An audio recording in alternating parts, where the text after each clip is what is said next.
This is a great idea and all, but I'm not sure this is going to work. It's really bright and warm.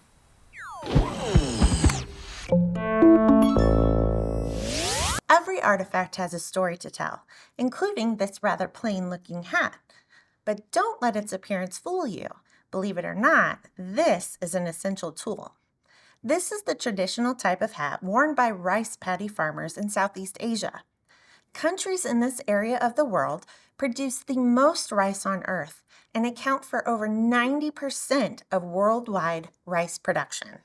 And rice is one of the most labor-intensive crops to grow. Much of the work involved is still commonly done by hand in many places. So rice farmers spend a good portion of the day out in the rice paddies. As you can imagine, wearing a hat to protect against the sun and rain is essential. Rice hats have been worn in Southeast Asia for thousands of years, but the design, size, and shape have differed greatly over time.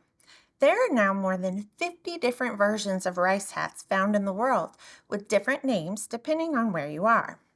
This hat from the early 1900s was made in the Philippines, and it's made of stitched together palm leaves with a bamboo frame and decorated with colored straw, paper, and cotton on top. The Filipino name for it is Salakot, meaning native hat. As I mentioned, this one is rather plain looking, which is typical for farmers.